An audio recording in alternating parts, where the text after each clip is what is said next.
امروز اساسگزار صلح و وحدت ملی پیشوای ملت پرزیدنت جمهوری تاجیکستان محترم امامعلی رحمان با سفر کاری به ناحیه دنقره ولایت ختلان تشریف آوردند. مراسم استقبال مهمان عالی قدر در فرودگاه ناحیه دنقره صورت گرفته. مردم زحمتکش ناحیه پیشوای ملت محترم امامعلی رحمان را با صمیمیت خاص استقبال گرفتند.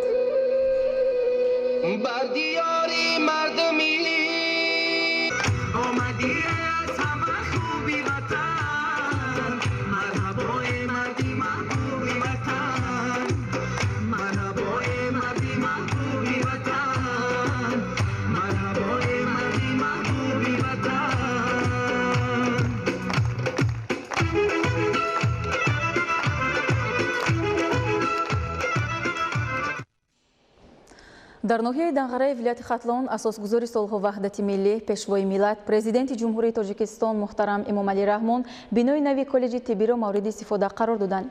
کالج طبی از دو بینای 5 آشیانه خوشطرح و زمانوی تعلیمی عبارت بوده برای به تحصیل فرا گرفتن 1510 نفر دانشجویان پیش بینی شده است.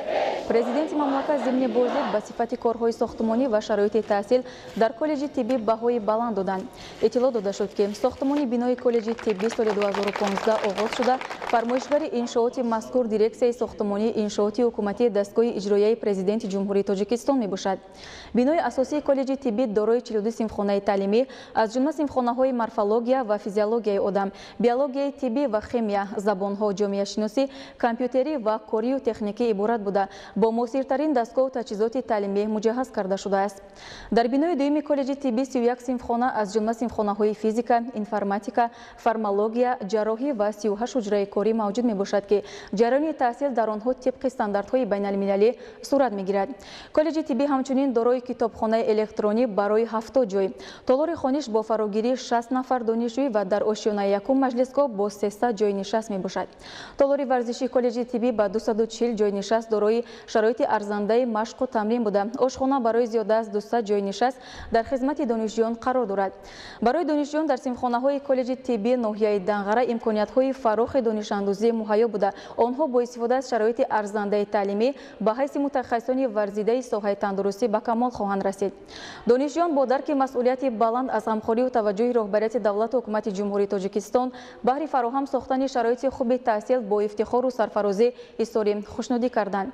در کالج طبی ناحیه دنقره برابر مورد استفاده قرار گرفتن بیناهای نوی تعلیمی امکانیت‌ها برای جلب دانشجویان به تحصیل تا رفت وسیع می‌گردد. اثنای شناسایی به شرایط تحصیل در کالج طبی پیشوای ملت محترم امامعلی رحمان با دانشجویان صحبت آزاد و صمیمی نمودند و آنها را برای آموزش هرچه بیشتری دانش‌های زمانی معاصر و تکنولوژی زمانوی هدایت کردند. امروز در دوره سفر کاری به ناحیه دنقره ولایت ختلان اساسگزار صلح و وحدت ملی پیشوای ملت پرزیدنت جمهوری تاجیکستان محترم امامعلی رحمان در رسمی مورد بهره برداری قرار دادن نوبت دوم مجمع نساجی جمعیت سهامی پوشیده جونتای دنقره سینسیل و تکستیل اشتراک نمودند. ضمن شناسایی با روند 3 سالات به پیشوای ملت محترم امامعلی رحمان اطلاع داده شد که برای به کار انداختن نوبت دوم این مجمع نساجی سرمایه‌گذاری مستقیم صورت گرفته. زیاده از 200 نفر شهروند کشور با جای کاری دائمی و معاش خوب تامین گردیدند. اقتدار استحصالی نوبت دوم مجمع نساجی نزدیک به 15000 تن کارکرد صنعتی، نخ پخته و استحصال 12000 تن رشته در یک سال بوده. مورد بهره برداری قرار گرفتن آن قدمی استوار در راه رشد استحصالات وطنی، اینچنین فراهم آوردن جایهای زیادی کاری نو ارزیابی می شود. با همین مقصد طی سالهای صاحب استقلالی با اقدام و دستگیری‌های راهبریت دولت و حکومت مملکت به واسطه پرزیدنت جمهوری تاجیکستان پیشوای ملت محترم امامعلی رحمان پیش از برای تأسیس کارخانه‌های صنعتی با سرمایه‌گذاران وطنی و خارجی شرایط مساعد فراهم آورده شد. لازم به تاکید است که مجمع نساجی جمعیت سهامی پوشیده جونتای دنقره سینسیل و تکستیل از لحاظ اقتدار استحصالی و تکنولوژی در آسیای مرکزی بی‌نظیر بوده. در همکاری با سرمایه‌گذاران متخصصان جمهوری مردمی چین بنیاد شده است و در کارخانه‌های علاهیده آن پیشرفته‌ترین تکنولوژی کارکرد پخته و تولید محصولات از شرکت‌های با نفوذ ایالات متحده آمریکا، ایتالیا، شویتزاریا، آلمان و چین وصل نصب گردیدند. سرور دولت محترم امامعلی رحمان ضمن شناسایی با جریان استحصالات در مجمع نساجی از масъулин дахлдор истифодаи самараноки таҷҳизоти корӣ, коркарди бо сифати нахи пахта ва истеҳсоли маҳсулоти дар бозори ҷаҳонӣ рақобатпазирро тақозо намуданд. иттилоъ дода шуд, ки маҳсулоти истеҳсолшуда дар маҷмӯаи насоҷӣ имрӯзҳо ба Федератсияи Россия, Чин, Туркия, Беларусия ва Қирғизистон содирот мешавад. ҳамзамон корхонаҳои бофандагии мамлакатро бо ришта таъмин менамояд. таъкид гардид, ки бо дастгирии ҳукумати мамлакат барои ворид намудани таҷҳизоти истеҳсоливу инфраструктурӣ як қатор имтиёзҳо муқаррар гардида, ҳамзамон барои бо ашёи хоми маҳаллӣ таъмин кардани корхона тамоми шароит фароҳам оварда шудааст. аз ҷумла бо қарори ҳукумати мамлакат бо мақсади таъмин намудани корхона бо пахтаи аълосифат қариб 15 000 гектар замин ҷудо гардидааст. ҳамчунин бо мақсади таъмини маҷмӯаи насоҷии ҷамъияти саҳомии пӯшидаи ҷунтаи Данғара силу текстил бо ашёи хом дар ноҳияҳои Дӯстӣ ва Данғараи вилояти Хатлон корхонаҳои пахта тозакунӣ бунёд карда шудааст. ёдовар мешавем, ки марҳилаи аввали маҷмӯаи насоҷии ҷамъияти саҳомии пӯшидаи ҷунтаи Данғара силу текстил бо иқтидори коркарди 10 000 тонна нахи пахта моҳи августи соли 2016 бо иштироки асосгузори Сулҳу ваҳдати миллӣ, пешвои миллат, президенти ҷумҳурии Тоҷикистон муҳтарам Эмомалӣ Раҳмон ба истифода дода шуда буд. дар маҷмӯъ иқтидори истеҳсолоти ресандагии маҷмӯаи насоҷии коркарди қариб 25 000 тонна нахи пахта дар як сол буда, дар он барои 530 нафар мутахассисону коргарони маҳаллӣ ҷойи кори доимӣ муҳайё гардидааст. тибқи маълумот дар 9 моҳи соли 2018 дар ин маҷмӯаи насоҷӣ зиёда аз 8 000 тонна ришта истеҳсол карда шудааст, ки нисбат ба ҳамин давраи соли гузашта қариб 3 000 тонна зиёд мебошад. ҳиссаи маҷмӯа дар истеҳсоли маҳсулоти насоҷии кишвар дар давраи зикршуда 21%-ро ташкил карда, дар муддати 2 соли охир ба ҷумҳурии мардумии Чин қариб 13 000 тонна риштаи пахта содирот намудааст. баъди шиносоӣ бо раванди истеҳсолот, пешвои миллат муҳтарам Эмомалӣ Раҳмон дар маҷмӯаи насоҷии ҷамъияти саҳомии пӯшидаи ҷунтаи Данғара силу текстил ба бунёди 3 корхонаи нав аз қабили корхонаи истеҳсоли ришта бо иқтидори коркарди 25 000 тонна нахи пахта дар як сол, рангубор ва истеҳсоли мато оғози расмӣ бахшиданд. зимни муаррифии лоиҳаи сохтмони марҳилаи навбатӣ зикр карда шуд, ки корхона дорои 4 даври пурраи коркарди пахта буда, дар он истеҳсолоти ресандагӣ, бофандагӣ, рангуборкунӣ ва дӯзандагӣ пешбинӣ гардидааст. корхонаҳои нав моҳи сентябри соли 2021 ба истифода дода мешавад. пас аз ифтитоҳи навбати дуюми ҷамъияти саҳомии пӯшидаи ҷунтаи Данғара силу текстил ва гузоштани санги асоси корхонаи истеҳсол ва рангубори мато, асосгузори Сулҳу ваҳдати миллӣ, пешвои миллат, президенти ҷумҳурии Тоҷикистон муҳтарам Эмомалӣ Раҳмон бо коргарону мутахассисони ин маҷмӯаи истеҳсолӣ ва роҳбарону фаъолони ноҳияи Данғара мулоқот намуданд.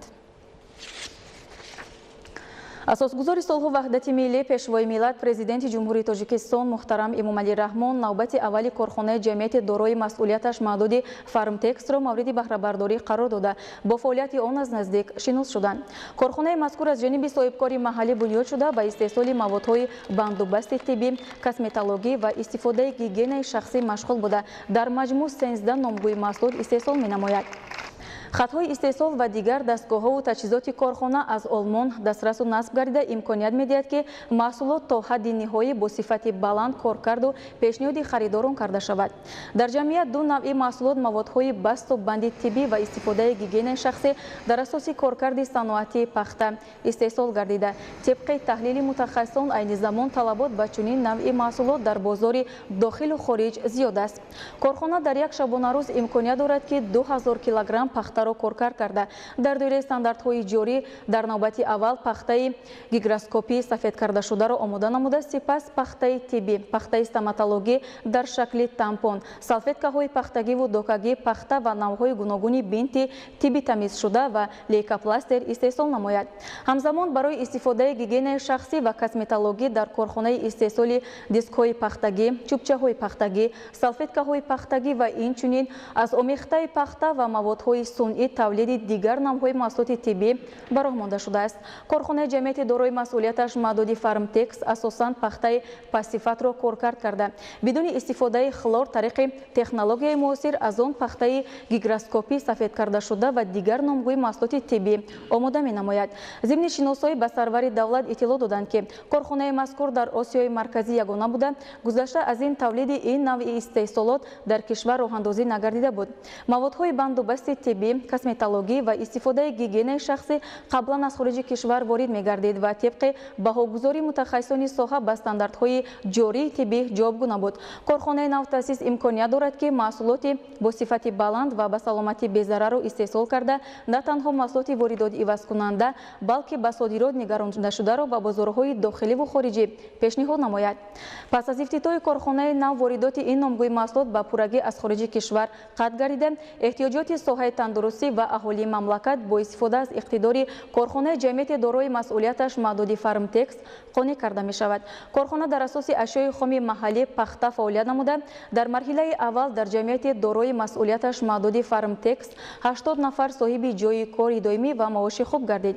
Аснои шиносоӣ иттилоъ дода шуд, ки то ҷашни Наврӯз боз 50 нафари дигар дар сехи дӯздандагии корхона соҳиби ҷойи кори доимӣ мегарданд. Корхонаи Навтасис бидуни партов фаъолият намуда, пасмондаҳои маҳсулот барои духтани курпача, ҷома ва дигар номгӯи сару либос ба занони хонашин соҳибҳунар тақдим мешавад, ки аз ин ҳисоб онҳо даромад ба даст меоранд. Корхонаи ҷамъияти дорои масъулияташ маҳдуди Фармтекс аз биноҳои истеҳсолӣ ва дигар иншооти ёрирасон иборат буда, дар масоҳати наздик ба 4000 метри мураббаъ сохта ба истифода дода шуд. Пас аз ифтитоҳи навбати аввали корхона, асосгузори Сулҳу ваҳдати миллӣ, пешвои миллат, президенти ҷумҳурии Тоҷикистон муҳтарам Эмомалӣ Раҳмон дар ноҳияи Данғара барои бунёди марҳилаи дуюми корхонаи ҷамъияти дорои масъулияти маҳдуди Фармтекс санги асос гузоштанд. Иттилоъ дода шуд, ки корхонаи мазкур барои истеҳсоли докаи тиббӣ ва маводи истифодаи гигиенаи шахсӣ пешбинӣ гардида, дар сурати бунёди он боз 40 нафар соҳиби ҷойи кори доимӣ мегарданд. Тибқи иттилои масъулин, давоми 8 моҳ марҳилаи дуюми корхона мавриди баҳрабардорӣ қарор мегирад. Иншооти мазкур аз ҷониби соҳибкори маҳаллӣ ба истифода дода шуд, ки ин иқдом дар оянда барои таъмини аҳолӣ бо маҳсулоти ватанӣ ва баланд бардоштани иқтидори содироти мамлакат мусоидат хоҳад кард. Тибқи нишондиҳандаҳои лоиҳавии корхона дар оянда имконият дорад то 3 миллион метри мураббаъ докаи тиббӣ, 10 миллион адад маҳсулоти алоҳидаи бастубандшудаи бин, салфетка ва уребчаву маҳсулоти гигиенаӣ истеҳсол намояд. Зимни шиносои пешвои миллат сохтмончиону масъулинро барои иҷрои саривақтии корҳо, васлу насби хатҳои муосири истеҳсолӣ вазифадор намуда, ба онҳо дастуру маслиҳатҳои муфид доданд. Ҳамзамон аз ҷониби соҳибкори маҳаллӣ барои ободу зебонигоҳ доштани гирду атроф дарахтони ҳамешасабзу соядиҳанда ва гулу бутаҳои мавсимӣ шиноида шудааст. Пешвои миллат ба масъулин барои рушди истеҳсолот, тавлиди маҳсулоти рақобатпазир ва ба содирот нигаронидашуда дастуру ҳидоятҳои муфид доданд.